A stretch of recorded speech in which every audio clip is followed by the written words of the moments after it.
সবাইকে আসসালামু আলাইকুম। রিয়াজ কিচেন থেকে নতুন আরও একটি রেসিপি নিয়ে আপনাদের মাঝে হাজির হলাম।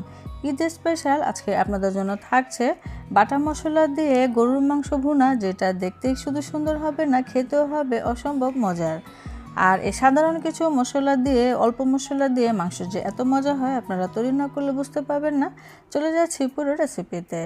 আজকে গরুর মাংস রান্না করার জন্য এখানে আমি কিছু পেঁয়াজ, আদা, রসুন, কাঁচামরিচ নিয়েছি। এখানে আমি আধা কাপ পরিমাণে পেঁয়াজ কিউব নিয়ে নিলাম এবং 15 থেকে 20টার মতো নিয়েছি কাঁচামরিচ এবং একটি বড় রসুনের কোয়াগুলো খুলে নিয়েছি। আর আদা, এখানে আমি এক টুকরা আদাকে এরকম ছোট ছোট করে কেটে নিয়েছি। রসুনের তুলনায় অবশ্যই আদা বেশি নিতে হবে গরুর মাংসের ক্ষেত্রে। এখন এই সব মশলাগুলোকে আমি আলাদা আলাদাই বেটে নিব। এখানে আমি 1 কেজি পরিমাণে গরুর মাংস নিয়েছি, আর মাংসের মধ্যে অবশ্যই হাড় চর্বি সহই নিতে হবে, এতে করে মাংস খেতে ভীষণ মজা লাগবে। মাংসটা আমি একটু মিডিয়াম সাইজ করে কেটে ভালো করে ধুয়ে পানিটা ঝরিয়ে নিয়েছি। এখন এখানে সে বাটা মশলাগুলো দিয়ে দিলাম।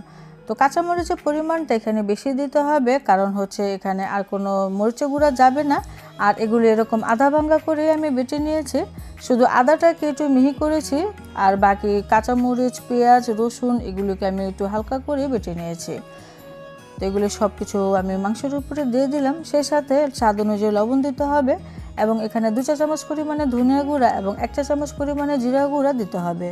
আমি এখানে টেবিল চামচ দিয়ে মাপটা দিয়েছি, আপনারা চা চামচ দিয়ে ঠিক একইভাবে দিয়ে দেবেন। এখানে কয়েকটা গোলমরিচ, কয়েকটা দারচিনি, কয়েকটা এলাচি এবং কয়েকটা লং দিয়ে দিলাম। আর এলাচিগুলোকে আমি একটু থেতো করে দিয়েছি, এতে করে ফ্লেভারটা ভালো আসে। 2টা তেজপাতা ছিঁড়ে দিয়ে দিলাম। এখন এখানে দিয়ে দিতে হবে সরিষার তেল। আমি এখানে আধা কাপে হবে সরিষার তেল দিয়ে দিলাম, তো আধা কাপে একটু কম হবে। তারপরে খুব ভালো করে মশলার সাথে এই মাংসকে মাখিয়ে নিতে হবে। আর মাখানোর সময় এত সুন্দর একটি ফ্লেভার আসে, আপনারা যখন মাখাবেন তখনই বুঝতে পারবেন। তো হাতে সময় থাকলে এটাকে আধা ঘন্টা 15-20 মিনিটের মতো রেস্টে রেখে দিতে হবে, তারপরে চুলায় বসিয়ে দিতে হবে। তো আমি এটাকে প্রায় 20 মিনিটের মতো রেস্টে রেখে দিয়েছিলাম। 20 থেকে 30 মিনিট পরে যখন রেস্টে রাখা হয়ে যাবে, চুলায় বসানোর আগে এখানে লিকুইড দুধ দিয়ে দিতে হবে পানির পরিবর্তে। তো আমার এখানে দুধ দেওয়ার সিনটা আসলে স্কিপ হয়ে গিয়েছে, আমি দুঃখিত। তো দুধ দেওয়ার পরে একটু নেড়ে চেড়ে দিচ্ছি। এখানে 2 কাপ পরিমাণে দুধ লাগবে মাংসটা সেদ্ধ হওয়ার জন্য, আসলে যতটুকু লাগবে প্রয়োজন মতো দিয়ে দিতে হবে। এখন নেড়ে চেড়ে খুব ভালো করে মিশিয়ে নিতে হবে। আর এটা জাল দেওয়া লিকুইড দুধ ছিল, তো সেটাই আমি দিয়ে দিলাম।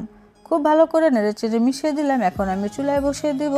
চুলার জালটা মিডিয়াম টু হাইতে রেখে আমি প্রথমে একটু বলক আনিয়ে নিচ্ছি মাংসটা। তো আপনারা যদি টাটকা মাংসটা ঠিক একইভাবে বাটা মশলা রান্না করেন, খেয়ে আসলে সবাই প্রশংসা করবে, এটা খেতে অত্যন্ত মজার হয়। এখন একটু নেড়ে চেড়ে দিচ্ছি।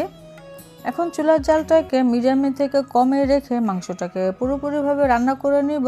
আর ঢাকনাটা উঠে অবশ্যই মাঝে মাঝে নেড়ে চেড়ে দিতে হবে। আমি ফিরে এলাম বেশ কিছুক্ষণ পরে। মাংসটা কিন্তু কালারটাও চেঞ্জ হয়ে গিয়েছে এবং ভুনা ভুনা হয়ে এসেছে, মাংসের উপরে তেলটাও ছেড়ে দিয়েছে।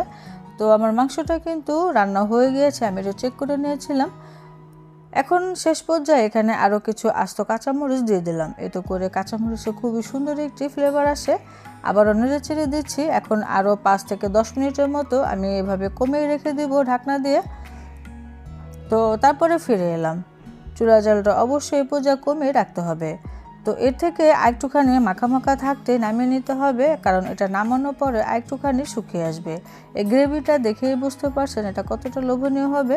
বাটা মশলায় এবং কম মশলায় মাংস রান্না করলে যে এত মজার হয়, আপনারা যদি এটা তৈরি না করেন বুঝতে পারবেন না।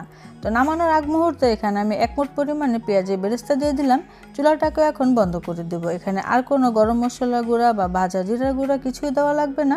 মাংস তরকারি রেডি হয়ে গিয়েছে, এখন হচ্ছে পরিবেশন করা পালা। আপনারা এভাবে অবশ্যই একবার হলেও ট্রাই করবেন, আমি আশা করছি নিরাশ হবেন না। খেয়ে সবাই আপনার প্রশংসা করবে। এই মাংসটা এত মজার হয়ে থাকে। এই মাংসের সাদা তরকারিটা ভাত, পোলাও, রুটি, পরোটা সব কিছুর সাথে খেতে অত্যন্ত মজা লাগবে। মাংসটা কত সুন্দরভাবে সেদ্ধ হয়েছে দেখে নিশ্চয়ই বুঝতে পারছেন। সবাই ভালো থাকবেন, বিদায় নিচ্ছি, আল্লাহ হাফেজ।